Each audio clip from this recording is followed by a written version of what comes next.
more information you have, the better the decisions. Data is crucial to do important decisions in Dota games and even before the Dota game in preparation. It's really cool that a big company like SAP is investing into esports, and that I can be a part of it is amazing. Group A is about to be decided in our final series of the day. It's simple. The winner going to be going to the upper portion of the double elimination bracket, and the loser drops down to that lower portion of the bracket. My name is Rich. I'm going to be your host, and I am joined on the desk by Nahaz and Kyle. Guys, welcome to the desk. You've had a pretty long day already. You've seen these guys play about quite to a get bit. longer. It sure is. It sure is. Yeah. We've seen nothing but game threes, too. It's been quite a day at Dota. Richard, who did you piss off?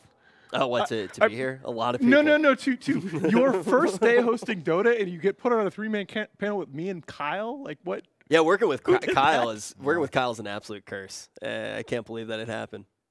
I don't know if I'm the problem here. Probably but me. I'll take the blame. Yes, That's fine. It's probably me. You know what? You are delusional. You're right. I guess I should just go home. You can't go home. You got to talk. You got to talk a little bit more. Let's start talking about the next matchup: TNC versus Ehome. You've watched these guys play quite a few matchups today. I got to talk a little bit earlier with Black and Gods about the kind of the flavors that these two teams have brought. Has anything jumped off the page to you? Well, it's funny. I think Chaos got a bit shafted, honestly, because this group looks really strong. I think TNC and Ehome. TNC looks good. They both look good. And there's obviously some things they've got to polish, but a lot of teams at this event are in the same scenario. And I just feel like Chaos got kind of a raw deal. They're already now in a BO1 loser bracket scenario. You know, kudos to them. I think that they, given another day, some more time, would have performed a lot better. At least had better results for now. But now you're in that do or die. TNC versus Ehome really could go either way. I expect a 3-game series because Lord knows, you know, That's just we got to make this day as long as possible. That's just how it goes. That's just how it goes. And there's no way that we would be able to receive our KFC if we didn't have a Game 3. So we're holding on for it. We're holding on for it. But ultimately, you really are optimistic now. It's coming. The chicken's coming. I can feel it. But ultimately here, TNC and Ehome, we start to talk about Group A as a whole. Yeah, Chaos has a tough run of it. We didn't necessarily think that it was going to be as cut and dry. We kind of thought we knew who the top 2 squads were, maybe at the original start of the day, because there were questions really around, you know, stand-ins and things like that. Do you think that's a factor here anymore? I think absolutely that the TNC, you have to discount a little. They are a man short for this tournament. That's been hashed over and over with. We don't necessarily need to cover that ground again, but I think any team, Kyle said that Chaos got a little shafted, and I agree with that, but I think any team that got put in this group was going to get a little shafted because you're in a team with the previous major, in a group with the previous major champion, and an Ehome team that nominally is the 16 seed, right, is the minor champion, but has to be one of the more intriguing teams in the tournament right now, if not overall one of the more dangerous teams. Yeah, for sure. I mean, I think that just first game against VP, Faith Beyond kind of proved it. Oh my God. You got 2/5 of wings and these 3 new guys, and you're being coached by Zhao 8, who you have no idea who that is. That's fine. Legend, all right? He's got nicknames. Iron Fist, the director, you know, the champion of China. This guy, he probably took a discount to even coach them, honestly. I'm pretty sure when he streams, he gets like 100K plus, like no problem. His nicknames are a lot better than my nicknames, so that's already a strong start. What, Dick? Yeah, thanks Reddit. Thanks for figuring that out. And yeah, that was the main thing. Stretch there, guys. Yeah, man, you just typical Reddit creativity. Look, to be fair, this is why I can explain. Because we had sub-only mode for a bit on Twitch chat. Yeah. Oh, yeah. You can't write anything. That's never good. What do? I need to share my opinion with the world. Boom. To Reddit, and that's where, you know, the quality of the content just drops. I was just surprised for like all the things that you could rip on me for. It's just like, wait, really? This guy doesn't have a Richard? That's his name? Like, oh, damn it. I'm just waiting to rag on the questioning face you've got. Can you hit me with it real quick? The questioning face? You do have a great question. Hit me with like we're talking about Dota right now. What are you doing? That. Oh, it's perfect. But like, look at us though. Now, like, oh, what are we saying? Yeah. What are we doing over here? Wait, the That's draft, like so the draft nod. Yeah. Oh yeah. Like that was my prep. So basically, my prep was a lot of auto chess. I practiced the nod, and then I grew out the beard. So right around like day 3 or 4, when people are like, "Man, I hate that bearded host," I get rid of it. Brand new host comes in, right? Like halfway through the tournament. Nice. What are you gonna call? Is it gonna be like Philip Campbell, or are we actually just gonna fly like Zori here? I'm done with being. Oh, what? My brother Andrew Campbell. Yeah. I'll just show up as Andrew Campbell, just like. You could actually, you know, I don't know how you'd look with dreads. I don't think he can grow dreads in 3 days, Kyle. I'm sorry. Where there's a will, there's a way. I can try it. I can try it. I can try it. But yeah. Maybe I'll have to break out an alter ego. But let's actually talk about what's going to be happening Can in it be this likable? The alter ego you develop? I'm sorry. I've been working for a long time. I haven't had any ego. That was super likable. But let's talk about TNC and Ehome. We already talked about, we don't have to talk anymore about the fact that there is a stand-in, but I think we need to talk about drafts because 2 completely drafts coming out from each of these squads. Do you think either of them is going to be kind of breaking the mold here? I mean, TNC in particular has kind of gone for the same strategy throughout the day. You want to take that one, Alan? Break down the stats. Look. Oh boy, numbers on the screen, guys. Yeah, this is you. Walk me through it.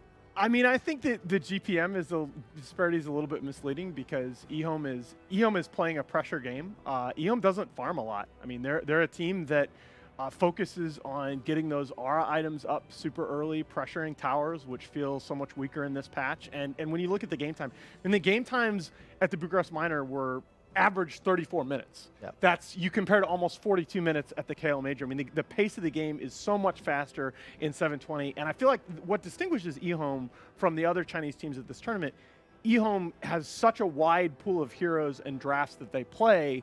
They're a team that I feel like if they can elevate their level of play to match some of the better teams here, they're not going to get to the semifinals and the finals and run out of ideas like we've seen from, say, Vici in the past. Are you sure? Because I've watched them. Their opener, I can give you like the checklist. Well, fine. Elder Titan +1. That's every. That's every no. team. It's Tusk, Earth Spirit, Elder Titan, Tiny. Sure, they fine. pick in that order. I don't think. Yeah, but I have no problem with that. Right. I mean, those are like.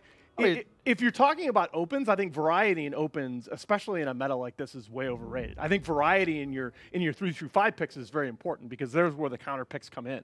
But when you talk about like every Chinese team right now is first phasing Elder Titan. Like every team period is trying to first phase Tusk. I'm not going to take issue with that. Okay, I'll give you that. That's one man's opinion. All right. Well, if you're going to say that, you need to actually. What's No, another I just man's like opinion? to say that. I just feel like that's always like a good line. It's like my favorite toast is. Yeah, I mean that's one man's opinion. Exactly. Yeah, it just works. It works for everything. Writing that down. I'm learning so much. It's like you're not disagreeing, but you're not agreeing. It's a way to say nothing Kyle while still unhosted. speaking words. Yeah. You know that. Yeah. There you go. That helps. Starting out. to see why this is your only panel of the week. Exactly. One man's opinion. All right, we got that down. We got that Like, down. there's a good toast as well. I stole it from my dad. It's like maybe we all get what we truly deserve. It's great. You can be drinking with your worst enemy or your greatest friend. Whatever, you know, what do you wish people deserve? Who knows? Oh man, that's a rough one. Oh, all right. Nahaz, let's talk about numbers. Let's take it away from Kyle. Let's talk about numbers as much as possible. I mean, are we even talking about Dota anymore? I have no idea what happened on this panel. We got the dude. We have the draft. The whole I never thought I draft would to miss talk about black Dota. so much. I never thought I'd miss black so much. This is good. This is a good panel. I'm feeling good right now. Oh, I'm Let's glad you're keep here. it I'm on glad something. somebody is. Yeah, I'm glad you're here. It's ridiculous. okay. No, I'm enjoying your presence, Kyle. To speak to your point about the pace of the game, Yep. There's a big point that I'm going to give Fogged an opportunity to speak on during his cast first because I promised him I wouldn't steal it, and I think it's a big part of why games are moving so quickly. Yep. But another aspect is that, one, we changed tower armor.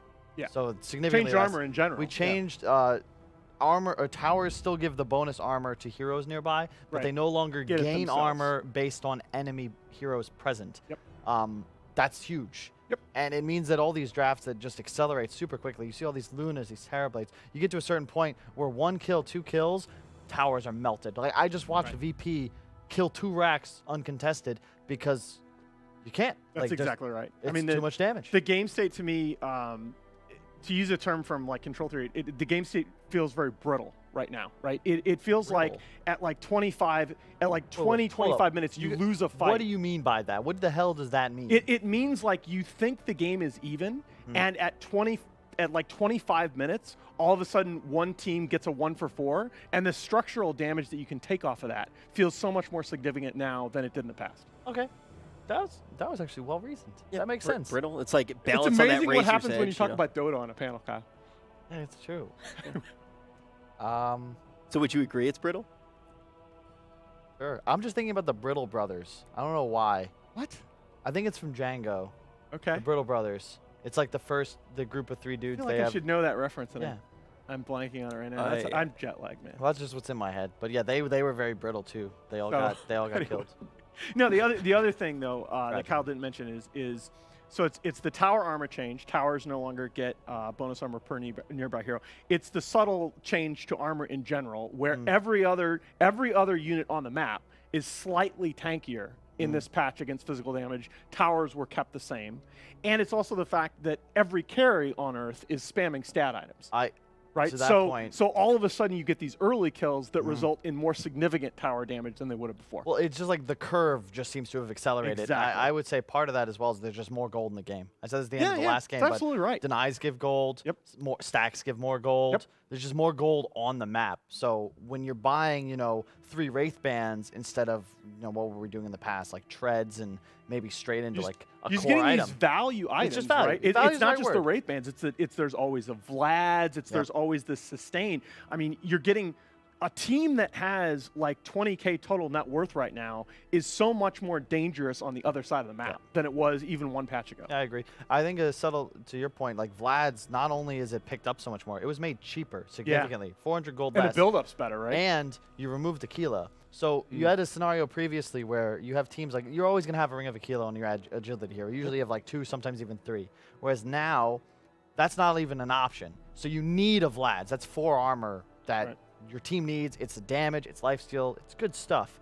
Someone's going to buy it. It's going to be your offlaner. Your 2 cores now itemized for pure damage. So you have a much more like naturally methodical game plan for any team because the cores are going damage and the offlaner is buying all the stuff that helps them do more damage and or take less. And it's cascaded kind of throughout the game. The other really weird thing that I think it's done is Blink first offlaners feel absolutely horrible now in most cases. It's just that role, the Bat Riders of the world have just gotten so pushed out by the fact that these utility items, your Vlads, even your Crimsons, feel so good. It's because you can only do one thing. Yeah, a Luna, a Terrorblade with farm, like you threaten Roche. You can, if you've nothing to do, all right, I'll farm the jungle. I'll push this lane. I'll kill this tower. I'll hit Roche. I'll run over to this fight. If you're Bat, your lasso's up, you want to go use it. If it's not up, you're going to farm real slowly somewhere. And it just feels bad. It just feels bad when you're limited and forced to kill enemies, especially when they're, 5 relatively competent people trying to avoid you killing them. Something I've gone back and forth on myself. I think I've settled on the answer, but how do you feel about Roche this patch? Roche feels a little less significant to me in this patch than it did in 7.19. We're definitely seeing fewer of them. I think we're just seeing fewer of them. We're seeing early Roche is actually a little bit more common. Yeah. But we're seeing something in this patch that we haven't seen for a very long time, and that's you'll see one early Roche, and then it'll get ignored for a lot of the game, which is really weird. What? Yeah. Which games are we watching? A couple early today. I think there was one. No, I casted all those games. No, I was watching some of the ones that were off stream. Anyway, and that happened at the minor. How am I supposed to respond to that, Alan? I can't act on information I don't have. I asked it to you as a general question. Yeah. Nerd. Take the leap of faith right now. And what? Assume that Alan's correct? I've been burned by that way too many times. Oh man, I love We'll never this battle. ask Kyle another question. Well, why do you think you're seeing less of them? You kind of agreed with that pretty easily Alan? on. I don't want to get into that. Jump into the draft now. Let's actually take a peek here. We have 2 very different teams when we actually look at their draft so far throughout the day. We see one squad that is not scared to really shake things up. Then we see another squad which has had the same first pick pretty much every time that we've taken a look at them. And we're going to see if it will follow suit here. Is there anything in particular that you want to see in this draft? 5 seconds. I would prefer to see no Medusa. Not really a fan of watching that hero play. Kind of boring. And I think it's a bit overrated. I think Ehome wins their 3rd game against VP if they just take OD instead of Animage. It just crushes Dusa in a way that I feel like AM doesn't when it's opened with. But that doesn't necessarily, because Medusa gets countered really well by OD, doesn't make Medusa a bad hero. I think Medusa's great. Right? No, it's very. I'm not saying it's a bad hyper hero. carry I'm saying he asked me what I didn't want to see. All right, I got it. I'm trying to answer his questions. He doesn't have many of them. Yeah, I'm a simple man. Jesus. I'm a simple man. Ask easy questions. So that the everybody can big answer. the big interesting thing to I'm your me- friend. Ehome's big openers are, we talked about that before the draft here. Ehome's big openers are off the table. ET, Tusk, and Tiny, which has been a first phase staple for them as well, all taken away. Yeah. And now it's time to hit that 5th page of the notebook. You've got all 4 of your usual first picks open. I actually have not seen Ehome faced with this scenario before. And maybe they just go Lich. It's hard to believe that without it being banned, that first phase Lich is not going to be a thing. How are you on Grimstroke right now? Because I think the honeymoon period is over for that hero. It definitely is. I feel like it needs to demonstrate it's got more versatility. Right. Right now, it's a pretty ineffective 5 and an okay 4. I think it could possibly run as a core. Like, you have 3 active abilities. I don't feel like many players have mastered it. There's a lot of games where I see people maxing Inkswell, the Q, where I feel like max silence could just be super effective, especially if you get an early ultimate up. Agreed. I feel like teams are learning how to play around Inkswell a little better. We shouldn't talk that much about it. It might not get picked. The Beastmaster is another. They'll pick it second, I think, after the Beast. It's just such a sick combo. I think that's what makes Grimstroke super good, is when you have cores with huge ultimates that can be played around, especially those that puncture BKB. Yeah. That's what's so important. That's why Grimstroke Lich is so nice, because it's kind of a dumb ability. You cast Soulbind, and somebody walks in the area, now they're bound, and you roar one, they're both. Right. Doesn't matter if the BKB, whatever. No, I mean, they're stunned now, 4 seconds. I guess the problem with it that I'm starting to see in a lot of these pro matches are, number one, a lot of the combos with it are another int support. And playing 2 squishy int supports in this meta is really tricky. Yeah. And the other thing being, it's hard to play the hero without Aether Lens, right? It really is. There's so many situations where you're trying to get in range for that ultimate, and without Aether, you just die. This is one I wasn't expecting to see so much. Yeah, first phase Tide. The heroes. I'm sorry. Kyle, I'm sorry. I was about to say, I wasn't expecting to see it. Kyle, you read my mind again. Were you looking at my notes here? No, I was looking. I was just the expression. I love it. You know how many years of training that expression took? Yeah. Years of training. I'm seriously considering becoming a host. Yeah, you could probably do it. It can't be worse than your casting. You'll be fine. You know what's actually crazy? You know what's actually crazy? You got to really go harder on the flame there. My first esports event ever was New Orleans. I can't believe that. And so when I actually found out I was going to get to work with you, I was so excited. And then when I found out I was working with Kyle, I had to look him up because I had no idea. I had no idea who this guy was. And you're not bad. You're not bad. Thanks. Yeah. I tried to make it easier. You can just Google Kyle. MLG was a lot of fun. That event was crazy. Yeah, that was literally one of my first. That was the first event I ever went to. I couldn't believe that. I was like mopping in the back, just watching, like, one day I'll work with Not. Yeah, it's pretty crazy to kind of come full circle here and have to sit next to Kyle. But yeah, that's cool. All right, let's take a look at the draft though, and not just stroll down memory lane. I like the Undying. A bit weird. You pick Undying. You didn't ban PL. That's interesting. I mean, especially against TNC, that's interesting. Yeah. And you already have a Lich, which is just such incredible synergy with heroes like PL. You know, the PLs, the Jugs, like anything that just needs that little bit of staying power to finish kills. Jug lane is. Oh, I'm sorry, Lich Jug lane is. Yeah, it's pretty stupid. sick. I really. I don't understand why Spin does not remove Frost Armor. Right? It's a buff. But Spin removes a lot of other stuff. No, it doesn't. Spin doesn't remove positive buffs. I thought it removed runes. Maybe it used to. I don't think it does anymore. All right, it doesn't anymore. All right, that's like. Oh, no, I was so confused about it when the war is over. Really? Okay, all right. Lion, super nice in this game. You already have an anti-mage. They immediately go with the Lion from Ehome. Makes sense. But why do you third pick AM there? What's on the board for Ehome that you love AM against? Undying. I mean, to your point, I feel like PL strictly better than AM, PL just feels better. Yes, I think so. But this hero, people are kind of getting a feel, and this is what happens often at majors. No one really knows what's super good. There's usually this pool. Like if you remember LGD at DAC, right? Just hey guys, we're picking Terrorblade whenever we can. We're picking Terrorblade. Come at us, bro. Yeah. Every game when it's available, the same way Mineski would pick Gyrocopter first. So people haven't yet figured out what is the core that's just the best. A lot of people think it's Medusa.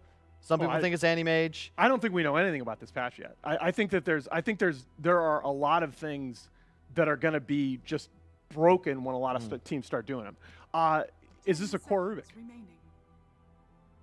Probably not, but it could be. I don't think so. I think it. I still think core Rubik feels a little awkward. I think you have to keep momentum. You have to get kills around the map because there's really nothing else that you can do. Is that here? It's nice in a game like this, though, because you already have the AM to handle your lanes. And Rubik is underrated as a spellcaster. Like, you shove waves faster than most people realize. Right. And when you're playing in a game where you have easy stuns to seal, notably Lion, like, you become... Oh, my God. Like, you're just like... You're the Lion yourself, but with way more damage. Because your lift into stun is like 6-7 seconds. You already have a tide for your team fight along with the Lich. You just need that easy catch to play around with your AM, maybe make moves into the other lanes. But doesn't the Luna just completely change that, right? Because you're gonna she might not go the 1-2-4 build that we saw in the last game, but she's gonna have multiple points in that aura up early on, and that makes the already super tanky Beastmaster and Undying even harder to kill. I mean, I feel like that Luna pick. It used to be that Luna was a core that you could rotate on so easily. And I do not think that's the case in this patch at all. You should make a note of that. He was right. Hey, I wrote it down. It happened twice, dude. I'm keeping notes. not bad. I'm pretty sure Nahaz is beating you right now. Hey, it's my first panel, you know? I got to get warmed up. This is your first panel ever? Yeah. Really? It's a weird first panel to be on. This is just... Nah, it's not. He's an idiot. I know, I believe it. I believe it. I believe it. He's still getting his feet wet. Never believe Kyle. Yeah, I'm writing that one down. You're going to scroll through like all these comments on Reddit talking about how awful you are, and you're going to find that positive one, and you're going to want to believe that too. And that's you. That's you. That's just you trolling me on your own account. Like, thank you for the kind words. It's just you and my mother on Reddit gassing me up. Thanks, Mom. You know, shout out to moms though, because they can always be counted on to tell you you're doing great, even if you're not. Yeah. And that's just good to have. Yeah. My mother doesn't know how to read chat yet, so that's good. Yeah, she's just basing it off the. It's one of the. I think Twitch chat is a great microcosm just for the internet, because on one hand, Kyle, it's such an incredible and amazing thing, Yeah. but it's also just terrible for society. And then it's just, you know. I don't know. I was in there earlier. They know the game better than you. Speak for yourself. They definitely. No, it's fine. Thanks, guys. They might know Dota chess better than me, though, because I'm still not quite talented enough. We're waiting for the last bans. Relax. I know Dota chess better than Fine. you. Rubik could be core, could be support. You know, here's the last pick. It's the mid. Shadow Fiend. That's hype. That is like a great tide counter. And if you look at the TNC lineup, you need a BKB, right? Now you have two cores that utilize it. You've got the Steroid or the Beastmaster. Plenty of control. Your lanes are going to be sick because you've got the Undying. I like it. Don't you just pick PA though, and just I mean Yeah. AM seems really weird, but you just get on top of them. I guess you can't What? mid PA here. No, What? you can't mid What? PA. All right, no, that doesn't work. Where's your damage? All right, so Kyle, what are you What's looking for your here? What's plan? That's TNC? not What's the TNC problem. looking for here? Anyway, I don't want to get into that. Kyle, what's TNC looking for here? oh my God. Okay, PA, that's one of the. What are they looking for? all right, it's Not bad. that. Not that. Some mid hero, preferably with a good matchup against the Shadow Fiend. Well, they banned need- Alina. I think Tinker is really nice here, maybe, but you get scouted out so easily by a Beastmaster. It's a bit rough. You need You need some sort of catch. You need DP is mid too game. cooldown dependent. Mid game. I speak for the trees. Or Rubik mid. Yeah, That's pretty cool. I like that. I think the Rubik SF. Hey, match I is believe okay. in Armel too. Like this kid is absolutely unbelievable. He's like 18 and he is just But that's a support. nasty. That's a support profit though. Yes. I just don't think. Huh. They're gonna do it because you need something that plays with tempo. Ehome's gonna try and stack lanes against them. They're gonna try and they're gonna be in a tri lane for at least part of the laning phase, and I think that profit gets really underleveled. And I think he's gonna have a really tough It's time really having good game against impact. the Undying though. You talked about PL. You kill kill the Tombstone real easily, especially in the laning phase. He'll probably just go like that 2-2-0 build. But the issue, right, is that you've got this Rubik that needs to have momentum throughout the game. He needs to be rotating around the map, making plays. There's nothing else he can do. You pick the Prophet to try to help him do that, but it's a 4 Prophet, and I think he's going to be underleveled. So I think it's clear advantage Ehome here. I think it's closer than you're giving it credit for. All right. Armel's just really good, and he's going to crush mid. If he doesn't crush mid because there's like a line or an Undying there, it's a totally different story. But you literally just spam Fade Bolt, SF's hitting for 24, and you're a Rubik. You're going to crush this lane. You get 1 kill. I like the you lane get 1 matchup. spell steal. It's so easy to just rotate and immediately make something happen around the map. They don't really have an answer to the Anti-Mage. So you going I'm TNC? going to go with TNC Okay. just because I'm not going to back somebody that said last pick PA was good. I can't do it in good conscience. Oh my God. That's a split desk. That's a split desk right there. That's what that looks like. We had way too much agreement to start off the day, and now we have the perfect shitstorm of a panel with the two next to each other. So we're split TNC and Ehome, 1 for each. And ultimately, I kind of have to ask the question, you know, Ehome slightly more favored by a lot of the guys on the panel earlier in the day as the team that was going to take that #2 spot. But after we've seen more and more of TNC, that's completely out the window at this point, correct? It's going to be a good series, no matter what. Like I'm saying TNC mostly because Nahaz has pushed me over the edge. I think it's a very close game. The teams are talented. The drafts are close. It's just going to come down to play. A lot's this mid lane. And, you know, just have to wait and see, watch. Yeah, well, we don't have to wait much longer. We can jump into our final series of the day, and we can decide that fate of Group A. Thank you so much, Rich. My goodness gracious. Ehome versus TNC. Lyrical and Fogged here. And my Hello. man, we got some smoke going on in the mid lane. How you feeling? I'm feeling good, especially when I get to listen to Kyle and Nahaz just roast each other, especially as soon as I heard Nahaz say Phantom Assassin last pick, I knew Kyle was going to just... He had a lot more to say, that's all I know. This game, though, this is pretty interesting. This is my first time casting Dota in like 2 months. I'm with you, man. So we've got the 5-man smoke coming up from Ehome, so they want to get off to a good start. I'm looking at their lineup, and off to a good start is kind of the dictation that I'm getting from their whole draft. I think they want to just kind of like steamroll over this game before the anti-mage can get online, because the AM versus the Luna matchup, AM at one point, he gets to be like such a beast. You're going to, you know, if you get to that Battle Fury fast, if you can keep that pace going. But I think Ehome's strategy is just keep that pressure on the AM, and get their Luna farmed up, and then just push. I think this is like an end game by like, what, 25, 30 minutes maybe? Go for that. I don't know if they do it as well on the Shadow Fiend, but the Greaves, you remember people talking about the rise of the Greaves on the Shadow Fiend? Afro Ninja I think this could absolutely be one of those games where they just group up with the Luna, get Greaves, you got Beastmaster Undying, you got pretty good team fight and everything too. It looks strong from Ehome in that timing. TNC, I think the best thing that they can do in this game in particular is, like Kyle was mentioning about that mid matchup. I think Armel can put a lot of pressure on it, especially also because he has Tim's on Nature's Prophet. They get a TP in, SF steps up too far, your easy kill is going to be set up for that Rubik. I mean, think about how often in the past when we've seen Shadow Fiend be that like top tier mid play, you would see a rotation in from like an Earthshake or somebody else that would just make that happen, and Nature's Prophet makes it happen better than most. They do have some decent heroes to rotate in to try and help them with like a Lion TP rotation, but it might be a little bit of a tough one, and it looks like it's going to be a full-on tri-lane up top here where they bring in Ego to try and put the pressure on AM. Yeah, just like I said, put the pressure onto the anti-mage. If you don't let this hero farm in this game and you have this Luna draft with an Undying, at one point as Ehome, you're just going to be knocking down those towers and anti-mage is going to be struggling to find places to farm. Because you just look, right? You look at TNC's draft, their team fight is going to be coming from, of course, the majority disabled from the Tidehunter, but their damage is like Wrath of Nature and the Lich ulti. Which Yeah, it's not much. It's not really that much. It's quite lacking in comparison. Well, and here in the mid lane, we're seeing Armel already off to a little bit of a hot start.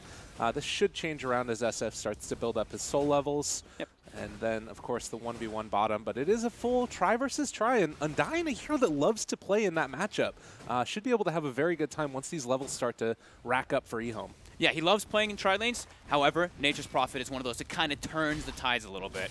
Because they've got these two range heroes constantly beating on the Undying. Makes it a little bit harder. Treants are just ridiculous, as they always have been. Those little guys are beefy. Yeah.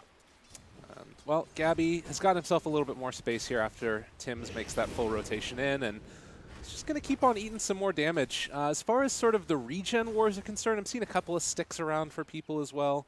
Yep. So we'll see if they're going to be able to out-regen him. And the Earth Spike goes through. Tim's getting a little bit feisty. Ninja Boogie taking a couple tower shots as well. TNC's getting pretty aggressive here. They've got these Treants, and they're trying to stay under this tower here, but that one felt like a little bit over. No one died or anything, but pretty scary when you don't have like a stun in your lane. Like in comparison to Ehome, they have, you know, the Lion to at least if you do get mispositioned, you can get punished heavily. Yeah.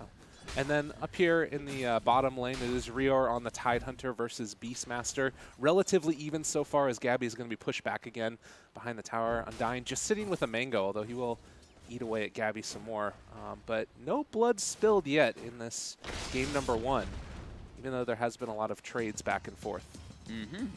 A bit of a regen war, like you were mentioning, right? Shadow Fiend versus Rubik. Rubik is a clear victor in that one, because you're just base damage advantage, like Kyle was mentioning with the Fade Bolt over and over again. Just once you get some more mana for those raises, higher levels too, you can clear out the wave a little bit faster than that Rubik. But yeah, Armel, level 4 already. SF, not quite there just yet. And as you said, yeah, bottom, Rior, it's a Tidehunter versus a melee. He's going to have a pretty good time, right? Yeah, for sure. TP in. Oh! Got the XP. Easy peasy. Ninja Boogie. It's always one thing you have to, especially when you're playing, I feel like Undying is the biggest culprit, right? You see Undying missing off the map, you're like looking where to TP to catch that guy, because you know he's going to go suicide to a tier 2. Oh, that's nice. So that was good play there by Ninja Boogie. Now he's level 2.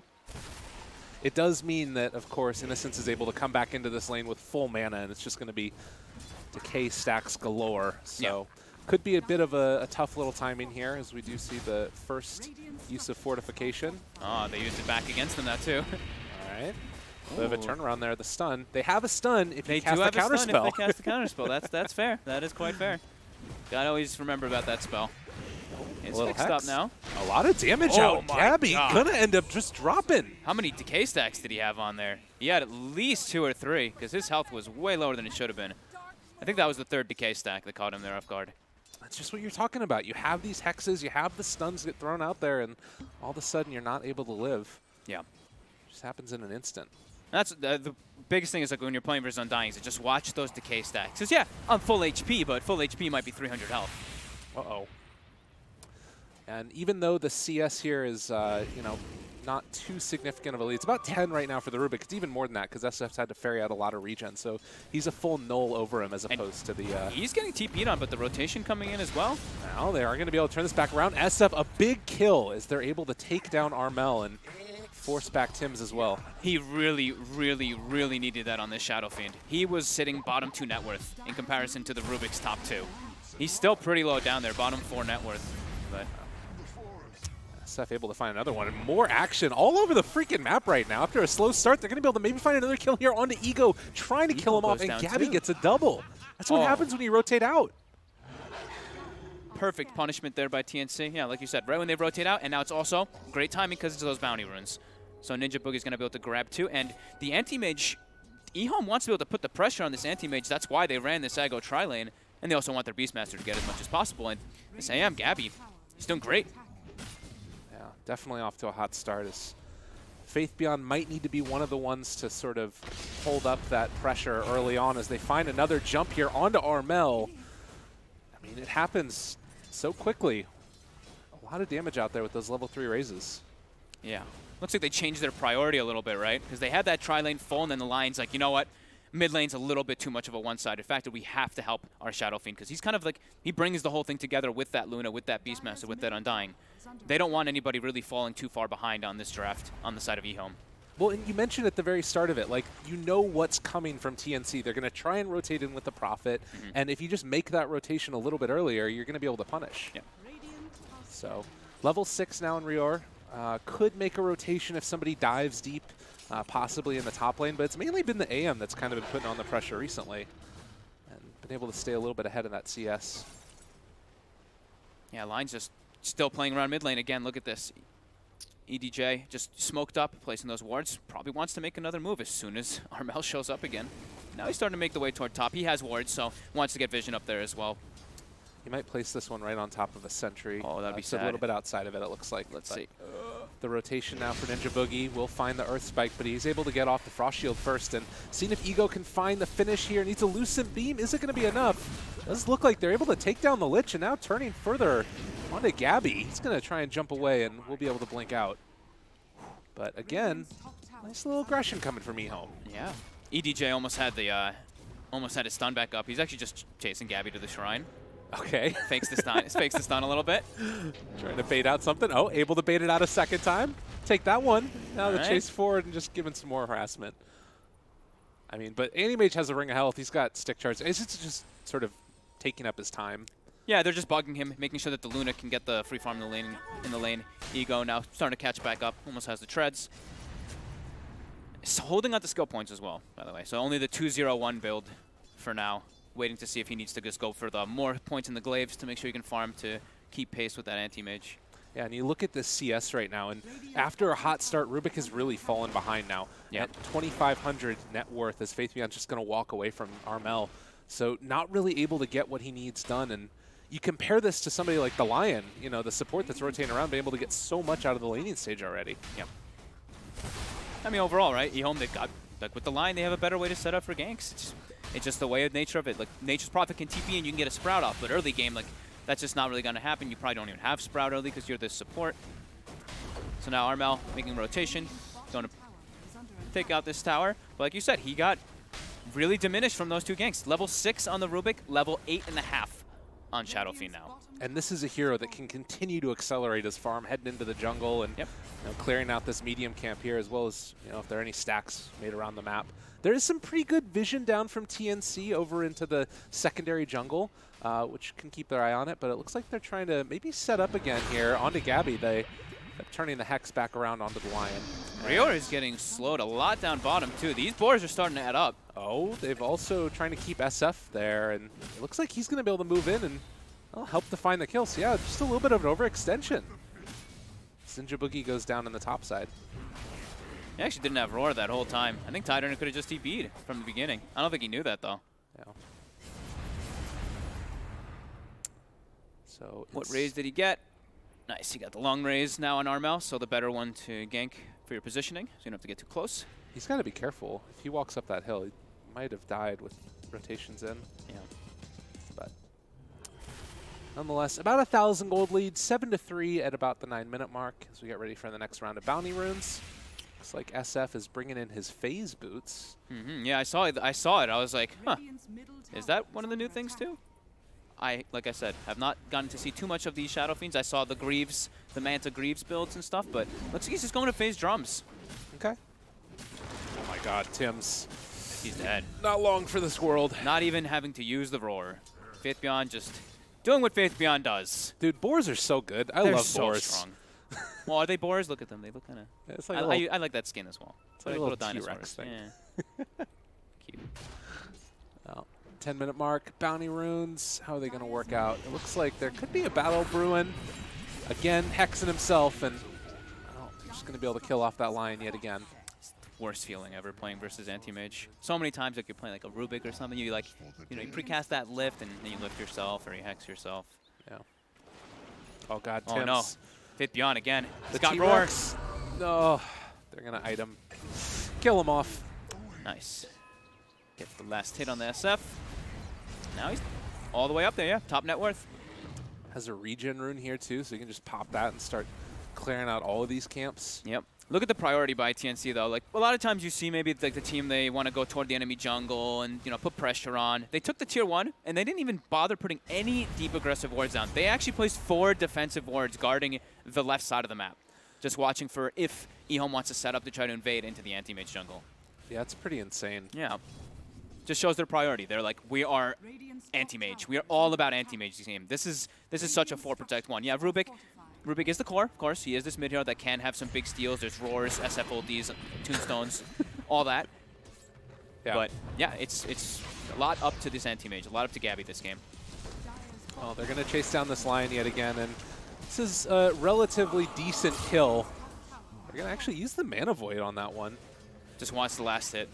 He needs to get all the gold in the world to make sure that he can keep like getting his farm pace up, because like we were saying, Ehome, there's gonna be a point, right? They've got the Vlads on the Beast, going for Shadow Blade. They're starting to pick up these other items where they're gonna be able to just kind of group and take these tier 1s very easily, and it'll be hard for TNC to contest. Yeah. I mean, and again, Armel is catching up a little bit. He's had some me time, obviously using the Stolen Rays earlier as well to farm up camps, but it is going to eventually be about that AM, and he is still a little ways away from getting into those items. Yeah. The best thing so far for me from TNC is really that they've taken these 2 towers. Yeah. Because like I look at their lineup and it's Nature's Prophet is their tower sieger, tower pusher, and all that. Their objective taker. Well, I look at Ehome's, they've got a plethora, right? They've got SF Luna and Beastmaster in order to take these objectives quite easily. All right, well, the AM is actually sticking around here, and they realize that there were some heroes rotating down. Rior sort of standing guard. This could get deadly very quickly. There's also a battle, looks like it's brewing in the mid lane where Armel and Tims are going to back out, but this means that there is nobody up here from Ehome trying to put any more pressure on. So they're just going to instead get back to farming. AM trying to get towards his Battle Fury as Innocence drops his tombstone very aggressively, and he's just dead. Okay, I heard a roar also in the jungle, it looks like. They're chasing forward, trying to find a kill here, and Faith Beyond does take down Ninja Boogie. Okay, and now he's going to die. What is going on here? What's going on with Ehome? Huh. Looks like they got a little split up with their decisions. They had 3 people going top, then 2 people going mid. It looks like they called for the Undying to try to get the catch, but okay. Well, TNC's happy with that one, right? They want to be playing. They want to be playing defensively around their own jungle, and Ehome kind of just walked into that one and gave him some big kills. That was a very strange sequence of events. Yeah, definitely. And you know, you speak about wanting to get things done quickly. It's Ehome that haven't taken a tower yet. Yeah, they really haven't. With this, like the Beastmaster, the Luna, they haven't been able to get together. Now Armel already has a blink dagger. Now he's got a blink, and he's got the line stun already stolen. With the level 3 supremacy as well, that stun lasts for what, like 3.5 seconds, something like that. It's quite a long time. It's probably a little more than that. I did very fast math. I believe in you. It sounded It's like right. 3. You It's like 3 with seconds. confidence. It's like 3 seconds. I said it with confidence. It's like 3 seconds. Whatever. All right, well, are they trying to find the Luna? She is off on the other side of the map right now. It is one nice part about getting those towers down. And again, they're taking another one here. Yeah, this is huge. Like with this Vlad's on the Titan and just with Tim showing up every time. I mean, can Ehome really not try and fight this right now? I guess fighting into Ravage is always scary. That's the big deciding part, I guess. They just don't seem like they want to try to take any of these fights. They seem like Luna, they're like, all right, Luna's gone for the Mask of Madness build. She wants to just farm. Faith Beyond's waiting up for his Shadow Blade before he wants to try to make any of these plays. So, yeah, Ehome. Okay. Thought they'd be playing a bit of it faster paced. I guess just with those couple mistakes that happened, they got a little bit hurt from it. Yeah. And I guess there's something to be said that they will still have a good timing until Anti-Mage comes online. Like, it's not like you have to hit all of this right now. But no, definitely not. I just thought that they'd be, you know, because they've such a strong push, like they would be more adamant on it. But now they smoke, and Armel was on the high ground. And they're just walking away. Rior going to get stunned. Kraken shells it off, has the heal, and fine and dandy. That was the moment with the DDS. Have they even dropped the tombstone for that? Yeah. The scary thing, they need Faith Beyond in the good position to get those catches with the roar. It's gonna get stolen. Okay, turn that back around now. Tims roars the Beastmaster, and that is going to last a very long time. The Arcane Supremacy, another lift of the Chain Frost, bouncing back and forth. ASD wants to turn this back around. There's going to be the Sinister Gaze, but it might just be to his own death, as it looks like TNC are going to lose 2, maybe 3. Tims, he does get out. Oh, Armel. He's got the blink. Oh, didn't use the blink. Okay. Giannis, I don't know what's happening. This is a crazy game of Dota. He had the blink up, too. I guess he didn't see the line get, like, the rat. I don't know. He held his blink for a while. He was in the tree lines, too. Yeah, bit of some crazy stuff going on there. But that time they had Faith Beyond just charging into the front lines, getting the catch. That's before he has his Shadow Blade. I love this pickup, too, this game. Now he can go hunting. With this Shadow Blade, absolutely can hunt for the AM. And Invis Rune picked up for Tims now. And 16 minutes in, 13-7. Has felt very back and forth. And I guess that, you know, every time that Roar is up now, they can make those very aggressive moves. We already saw one of the Tier 1 towers taken. It feels like now should be that time to go for Ehome. And mid lane. They still have a little bit of time in their ults, though, right? They have Finger 90. Roar's up, but everything else is kind of cooldown. So yeah, TNC, they're looking to make the play, and I think Gabby has the Battle Fury finished. So 16 minutes, treads 2 Wraith Bands after getting aggroed. Pretty damn solid. That is very solid. Who are they going to find? It does feel like Ehome have an inkling that this is going on, as Ego is standing behind the Tier 2 tower, but Innocence is going to be one found. You're fine giving that kill every day of the week. Yeah, definitely. The Undying is the position 5 in this game, so he's always about trying to catch those ganks for your team, making sure that your Luna can farm safely. There's the Luna. Still a little bit ahead of the Anti-Mage, but like we said, this is where Gabby starts to catch back up with that Battle Fury. Catch back up even though he's having a good time, but this is where we see him accelerate. Yeah.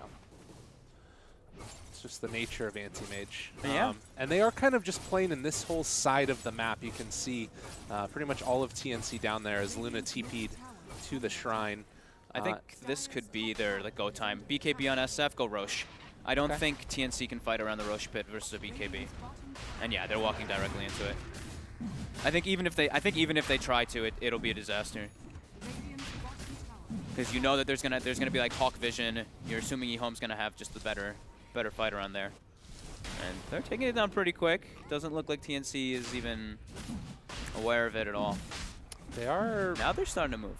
And Tide just picked up his Blink Dagger off the Courier. Oh, okay. They're not going to know that this is coming, but can they get there in time as Roche is falling lower and lower? It looks like it might be a bit too late. He's moving into position and can't do it. Now they need to get out or take the fight, one or the other. Thinking about going. Roar already used. Uh-oh, Jane. Bouncing a little bit back and forth. Rior going to take down the Tombstone first. He can't blink as of yet. And ASD trying to kill him off. It looks like there is going to be just another back out. Ravage, okay. Catches onto two, not bad at all. A third one as well, and they kill off Innocence and Faith Beyond. And now SF stuck for the moment. He's going to be pulled back in. Sinister Gaze, and they are starting to fall apart. That's the Aegis down already. Lion chased further forward. They stole Finger.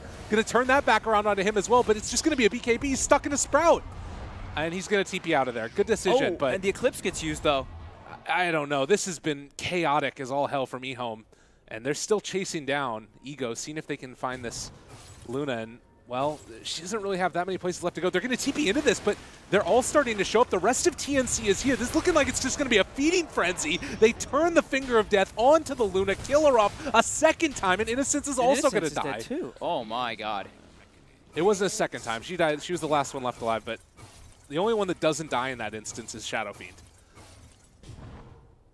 Oh, man. They tried so hard to take the fight, like forcing it onto that high ground with that Tombstone, right? Like Innocence just walked up and put it in a pretty aggressive spot where the rest of his team couldn't back up. They kind of tried to, though, right? You saw Faith Beyond run in, and it was costly. I don't think this is going to work. Anti-Mage, oh, maybe it can, though.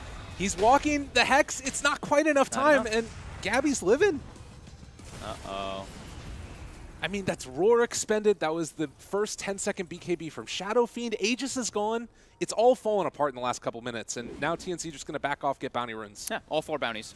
And, oh man, Luna does not want to play versus Anti-Mage when you're like kind of even net worth. You're Luna, you want to be ahead in this early game. You want to be taking that advantage, pressing those towers down, and now it's an AM who's ahead of a Luna. Never a spot you want to be. Even the Rubik, too. I mean, Rubik is ahead of Luna. Armel having a great time. Like, even though he had a great laning start, died a couple times, and then just caught right back up. Got that Blink Dagger, got some nice steals. And Ehome, they have to be trying to play a little bit more like concrete together. A couple too many mistakes, and TNC is getting the better of it. Yeah, and that's the thing you mentioned, is in that last fight, Luna using Eclipse as SF as BKB and TPing out. Yep. It's like not everybody on the same page. Yeah, exactly. I could not think of the words, and now you got it. It just felt like in this game, it just right now it feels like a little bit of the disconnection from Ehome. While TNC, they seem like they have more of a game plan that they're all playing around. Hit the reconnect button, guys. Yep. You got it. Because they're kind of like like even looking at the map when they were doing the siege of the tier 1 and the tier 1 top and the tier 1 mid. It was like 2 were set up top, 3 mid, 1 was hovering between the 2. So now they've got quite a bit they have to bandage here. All is not lost, like you said. This is still a very strong timing with the BKB on SF that they can maybe use in the fight this time. It looks like Luna was also going for one herself, but it does need to sort of be that group up. But Ego. There's Treant. Oh, is he going to get greedy? No, he goes for the Hex. They're going to be able to pull him back in. He's Hexed forever. Luna's just dead. Don't kill the tree. Run from the tree. Oh my God, what is that? That is actually like a 6-second Hex. There you go. That's crazy. Yeah, that is disgusting. Well, I mean, I don't know. At this point, it feels like Rubik, with the Lion there, any of his spells, I guess Mana Drain would be the only one. Yeah, I mean, the just other two Mana are Drain amazing, every time. Yeah, you're just a better Lion. whenever you can get those. And he seems to get them every time. He has a good plethora of spells, and TNC, they've got everything available now too. And now it's a full Manta finished up on the AM. So the SF, when he had that timing for the BKB, Ehome just wasn't able to get enough out of it with that Aegis. They lost it immediately. And this is that point where like the phase drums feels really bad. Not necessarily because it's like the bad choice, but what was done with it, it hurts. Yeah. And, well, top lane, they find a kill onto Tim's as he kills off Ninja Boogie. So 2 for 1 so far. Looks like that's going to be about the extent of it as Faith Beyond does get out. Yeah, he just Requiem'd on the TP. Okay. Just a one-shot. Poor Lich. We've been online for a while. So yeah, this Ego's still just on the road to recovery. Absolutely needs a BKB to fight. When they have double BKB, their fight's going to be pretty strong again versus TNC's full fight. But TNC, they're trying to kind of like, you know, poke and prod, try to get this Ravage off on multiple heroes before the BKBs get off. But it's going to be a little hard, especially versus a Hawk. Yeah. Well, it does feel like with the Blink and Armel, he's going to have that instant disable onto one. And then you follow up with the Ravage, because there isn't any save really on Ehome's side. Yeah, he's going to lose the Hex really soon, though, right? He took it a while ago. Yeah, he's well, got even with Lift. Yeah, just with Lift. Yeah. But yeah, it feels like they might be able to blow up just one hero with that initiation. Yeah. It feels like Ehome need to be the ones that are aggressing. If they're responding, it's not good. Yeah, the Beastmaster should be able to get it with a Shadow Blade, usually, depending on how the vision is placed around. But TNC have been relentless about setting up these smoke ganks. No, and they just jump in immediately, and they got him. He doesn't stand a chance. And you saw there, too, the Beastmaster sending the Hawk back behind him, but they're smoked. And these smokes from TNC have been perfect. I think Ehome's have been unsuccessful entirely this game, and TNC's were, I think, all 3 successful that I've seen. They got a kill on Tim's, but your high ground's already getting breached right now. They're ready to go. Just beating away at it. Oh, Gabby popped the spell shield. Another round of it. And, well, now time to retreat. So they did get the tier 1 tower bottom. The second tier 1 tower taken. But it is definitely TNC feeling like they are in control right now. Definitely.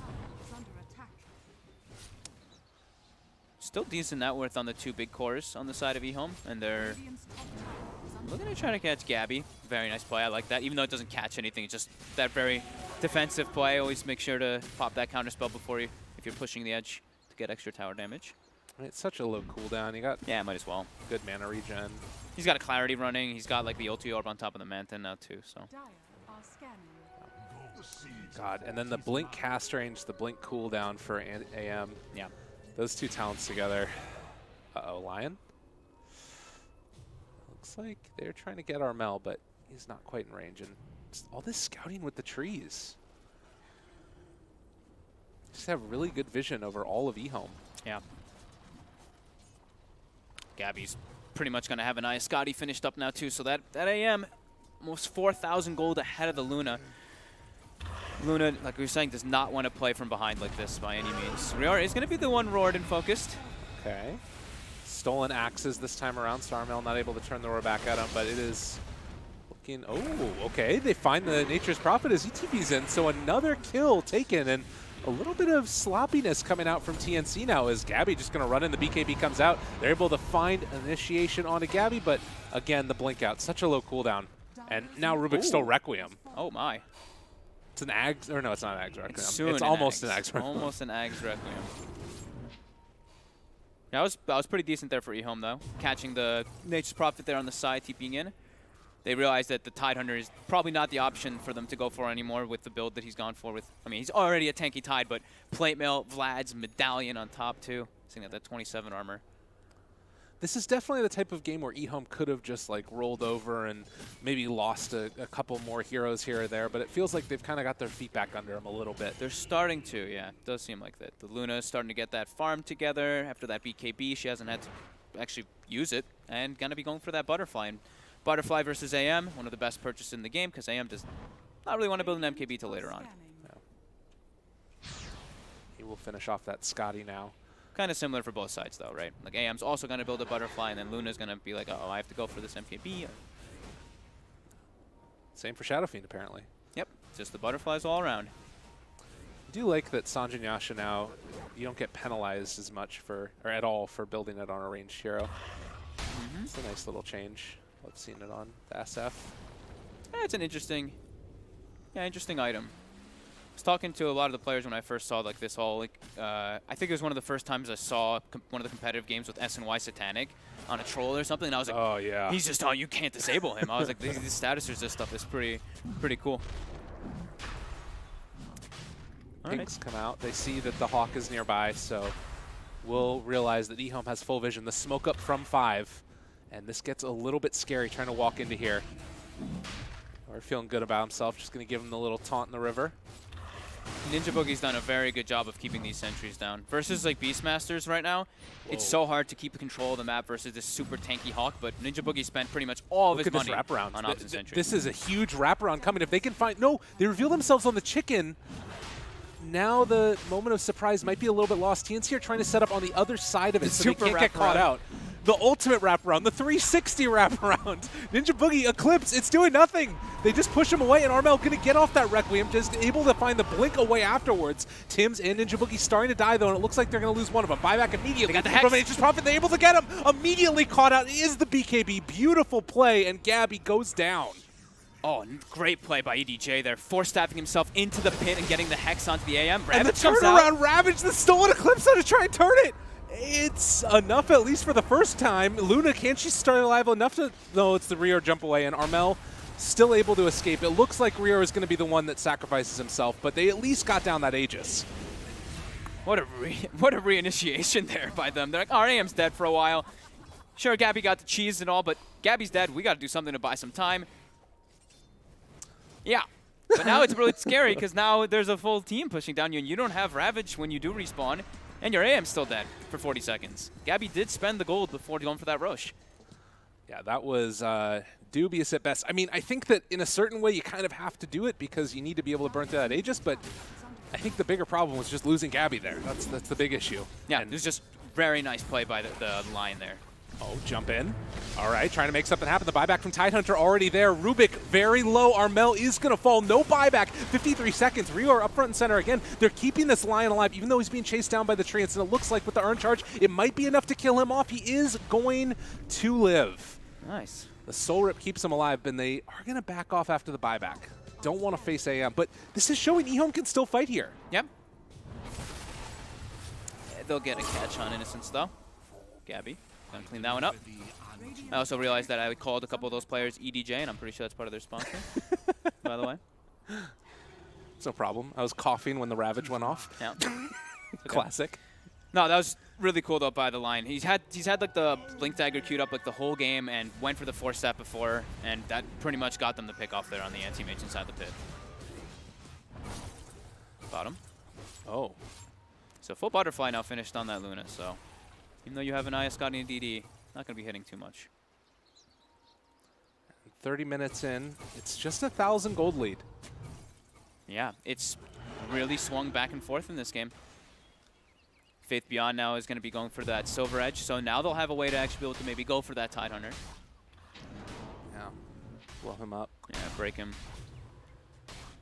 I mean, you do have the majority of the damage right now coming out from Ehome that's physical, and so in a way, Lich could help to mitigate that, but it does feel like if he gets caught out with like a long duration hex and then like Finger Death or something, he's going to die. I mean, they have a lot of mixed damage on Ehome, to be honest. It's like the Eclipse, the Shadow Fiend and Luna are those like mixed kind of damage ones. It's quite a lot. I mean, ASD also almost has an AC, so they're going to be hitting quite hard now. Yeah. Takes the damage per soul, of course, and the presence affecting buildings, the new thing that everybody's doing on the SFs. Just becoming this big whirling ball of death. Yeah, right clicks. The auras, right? Just the auras, how massive they are now. Now, when they're grouped around the Luna, the SF, and the Beast, these auras are going to be very strong for Ehome versus TNC. Ooh. It's a Lotus Orb for the Tidehunter. Okay. And still, again, trying to set up around this bottom side. No Tier 3 towers taken for either team. And both of the Aegises that we've gotten have been reclaimed immediately. Yeah. So it does kind of feel like that next one is going to be a big turning point, whether it's double Roar or double Ravage. Or I'm already excited for this that we have on the bottom right there. Queued up by our Ego. Satanic into Rapier. Let's do it. The smoke up behind. They're baiting this Luna so hard. They don't have the Nature's Prophet with them. And it looks like they're trying to set up. They saw the auras on the creeps. This is dangerous. Gabby, is he going to be revealed in a second? Can they go on him? Oh, the counterspell, it's there. And now they're just going to walk down mid. They're like, all right, you guys can stay out there all you want. We're going to hit your buildings. Yeah, like they looked and they're like, oh, Luna. And then they see the boar walking through. They're like, wait a minute. And then the creeps have Vlad's lifesteal and an AC aura as well. So the jig is up. Yeah. And they're going to head over there to the side. So looks like Luna's going to get the split push going in the bottom side of the map. Yeah, they're just trying to keep this gem doing as much usage as possible. Claim these like high grounds so they can make sure that they have the advantage on the positioning if they do have them. This is the Reaver done. Ego close to buyback here. Something that's going to be very relevant. You know, it is kind of interesting. I was wondering how much we were going to see like terrain changes play an impact on the speed of games, because it feels like people are just holding those one of the 4 high grounds now. I've been seeing it so much. This Radiant one is like the biggest one for me. Yeah. Like it happens so often, right where TNC is standing right now. It's just the fights just seem to happen in this little cluster of an area. And it's so hard to come and contest it unless you do that huge wraparound like we saw from Ehome earlier. Yeah.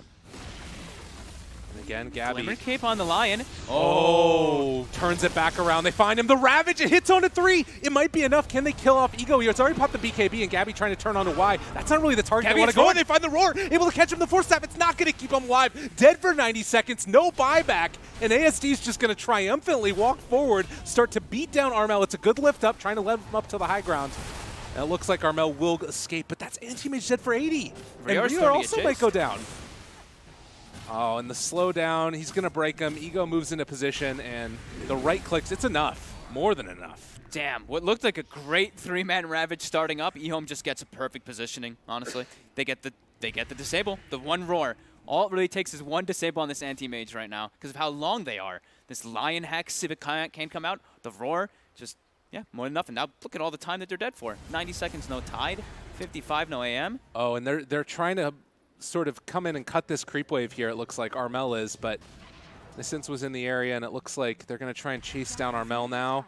Faith Beyond moves into position. There's the Hex, and I mean, it's the play you have to make, but you are going to be punished for it. And well, now Ego, still with backdoor protection, still not able to break through that yet. Still a great play there by Armel. Like, he dies, it may look stupid, but he bought so much time for this tower. Now look at this. Yeah. It's still alive because of all this. Now the Frost Shield, too. Buying as much time as possible for his AM to respawn. And he has buyback, so... Oh my. They outdid it. The minus armor. The presence plus the AC, minus 16 armor on these towers. Oh my god. Yeah, this is look how fast lot these of damage. die. They're just done. And you look at it, he took all of them. The 25 also. Yep. I was like, wow, that's... I remember when I first saw them make that change and nobody took the talent, but now... After like the 7.2 patch hit, and they were like, okay, the armor on towers is reduced. Everyone is doing this for the Shadow Fiends, and it is so much minus armor on those buildings. They have to be so careful. If they lose a fight at all, game is over. Game is over. Oh, and they want to take a fight right now, it looks like. Gabby moving forward. And this is another one of those things when, you know, people see the spell shield, they talk about, oh, you can, you know, turn Roar around every time. That works, but it does still have a cooldown. You know, it's short. The downtime on is really short, but eventually you can find that little pocket, and Faith Beyond found it, found the kill a couple of different times now. Yep. And Ehome are in control. 8,000 gold lead. Like we said, right? It's the AM versus the world. And although TNC has had some great moves, and the game's been kind of a little weird in some situations back and forth, it's Ehome with this 5-man that's still looking just a bit stronger here too, and they're scaling, right? This Luna as well as the Shadow Fiend, they're continuing to scale. While on the side of TNC, it's really only the AM. Sure, Armel has gotten fantastic steals, right? Eclipse, Requiems, and all that, but at the end of the day, you're Rubik. It's a tough life for that Rubik, and you can go for the split push, but it also brings up one of the issues that you sort of have with TNC's game as well, is that they don't have the most amazing deep push in the world. Like, Rubik's kind of okay, but It's like Nature's Prophet can send out Treants and sort of has to commit himself to a lane a little bit. And more importantly, they've just all fallen behind the other cores. So mid lane and down bottom actually, looking for Tims. Lion scouting, Dust is there, turn around, trying to find ASD. Gabby is pretty far forward. They're going to turn onto this line and bring him down first. Ego pops the shrine. And it looks like TNC just want to back out with the BKB used from the AM. Yeah, he can't fight without it, really. Unless they get a quick instant jump around, but now there's a Lion buyback. That's a Roche. Yeah, it's a third Roche. It's big. Ehome's going to kill it very quickly with all this minus armor that we were talking about. I guess because BKB's down for 45 seconds, they know they have that opportunity. Must be the play. See if it beyond stalking Tims already. He's got the axes, still saving that roar. All right, now he uses it, and, well, another one down. They do have buyback on this Nature's Prophet. Lion is still in the base. So they don't have the disables coming from Lion. Moving into the pit right now, Rior, he does have Ravage available if he wants to start a drop-in. Is going to get it. On to 3. The follow-up is going to be there as well. The jump-in, it's so much damage out as well. With the Chain Frost, nobody's been able to do anything. He finally gets the BKB off, but they've already lost Luna. She's going to buy back, and ASD is healing up so much AM's from Hex. that. He's Hex. Is he going to go down in time? Yes, he does. Does have buyback this time, though. As TNC trying to retreat, they use the Sprout. A little bit of backup yet again. Lift up there to interrupt the Requiem. Armel, they're still taking down Roche, but it's happening so slowly, and everybody is alive again. No Ravage, but they do have Eclipse on Ehome. Armel moves into position. Another jump in! Are you freaking kidding me? He's trying to kill him off in time. Is it going to be enough? It's not quite there. Ego still lives through all of it, and now the Eclipse comes out, stolen away with a Soul Rip. It's not enough, and he was able to get off the Lucid Beam before the Eclipse, and because of that, cannot get this big steal. Gabby jumps in another time onto Ego. No mana at all, but it's not enough at all. Faith Beyond, he's down. It's the Aegis that's picked up, but I don't even know anymore. ASD pops the ultimate. It's not timed perfectly. Gabby gets the blink away, and now TNC with 2 dead are left stuck in a little bit of a bad position. The Requiem doesn't kill him anyway, but yeah, I mean, because he's got such high magic resist, but yeah, he timed it a little bit poorly. That was crazy. That was such a good. Oh, whoa, whoa, whoa. Whoa, watching this anti-mage go in versus 2 right now. Okay. Dude's crazy. Yeah, I mean, there's no line, so the disable's a lot weaker. It's just Faith Beyond's Roar. Does need to be a little careful. And so final tally is AM Aegis. She's on SF. Where'd the Refresher Shard end up at? They've gotten used immediately. Okay. There's a lot of chaos in the fight. That one was nutty. God, what was it used on, actually? Now I'm actually disappointed in myself. I was trying to catch it all, and it was just, yeah, it was too much. I mean, at the end of the day, really, like, it feels like we've reset in a way. Ehome is still 10K net worth lead. Yep. The big difference is going to be the buybacks that were used, and the fact that Luna had to buy back is a pretty big deal. Yep. So if Luna or AM die now, kind of a free path down a lane. I mean, it was a perfect jump. Like, Rior got that 3-man Ravage. Armel came up with a 2-man Earth Spike right afterwards, too. Forcing that buyback. He has Hex again. He does. And a BKB, so now he's a lot safer too. Well, and it's probably one of the longest games that we've had today so far. It really is, huh? Ehome and one TNC. of the closest, right? Closest ones too. Very back and forth. You want that upper bracket berth. Mm-hmm. Nobody wants to play best of ones. Okay. Ehome, take down that tier 2 tower. I mean, if you're TNC right now, it's felt like the past couple of fights have gone like somewhat okay. Do you sort of need to take the perfect fight, or are they in a position where they can still sort of make it happen? How do you take the fight best if you're TNC at this point? I mean, they need those chain disables. They need the Tidehunter to do exactly what he did in these last 2 fights. Get a Ravage on 2 or 3 and then have Armel follow up. They have to have like the positioning to get on top of those targets immediately when the Ravage happens. Like when we saw the one that happened close to the base, the Ravage happened, but the AM wasn't really on top of anyone as it was going on. So they need to have like everything go on at the same time for them to actually kill. But Ehome is, I mean, they're quite strong. Like they've got this double Satanic build on their 2 carries. Yeah. So if they don't kill them in the burst, if they don't kill them in that stun like I'm talking about, if they're not there, they're going to Satanic turn. Which is the other thing that we saw there was, you know, Luna on such low HP but able to heal back up afterwards. Yeah. If they can take out one of those cores, if they can take out either the Luna or the SF like on the initial Ravage before they get the Satanic, that's the dream fight for TNC. Well, They are starting to take out the rest of these shrines. Still no tier 3 tower taken for TNC, and they have lost a whole lane of racks. So Rior position, they're moving forward there, trying to find the jump onto the shrine battle, and it looks like they're able to get him. The BKB is already out from Gabby. The Ravage follow-up, Faith Beyond is gone. ASD tries to turn this one as well as Ego there, and drop down very low. Rior is going to die, but it looks like the Chain Frost is going to fend them back. But that was also Eclipse and the BKB as Tim's. Looks like he will be ran down here in the end, tries to run away, but he's just gone. He's like, screw you, I'm done with your stuff. Ravage was used. Did he not use another spell? All right. He did not. That's fine. That's an Ag's Requiem. I mean, you know, at this point, Tidehunter is dead, and it's DD Luna, and we were talking about that minus armor on the buildings. Look at these Raxes. Oh, Requiem. Yeah, these buildings are falling so quickly, and Tier 4s. Tier 4 movement. AM is trying to cut through the creep waves, but backdoor has already been disabled, and Ninja Boogie just did not stand a chance. Wicked sick for ASD. They're going to buy back on the Lich, seeing if they can keep their Ancient alive, but right now, Ehome showing no mercy creeps at all to jump forward. Okay, this is looking kind of decent there, but ASD is just going to, again, take down that Rubik. He's going to take down Ninja Boogie and Gabby, the sole member left of TNC. They're going through the back door. They don't even care. This is just a complete outclass of damage. They are going to be able to jump forward and find the kill onto one. Trying to kill off Y now. Gabby versus the world. Is he going to be able to do it? No, they can still burst through backdoor protection. They just killed it straight through the back door. They don't give a damn. That minus armor by Shadowfiend. I mean, it's minus 16. I haven't seen a throne die like that. It's 40 minutes. It's not like it's an 80-minute where they have rapiers. Yeah. That throne died very easily for... Wow, okay. That was quite back and forth, but Ehome looks like they kind of got it together in that like mid-game, especially around those like team fights that their draft was kind of built for. Definitely. Well, a chaotic game, but it ends up going to Ehome for game number 1. Stick around, everybody. We'll be back with Ehome versus TNC right after this.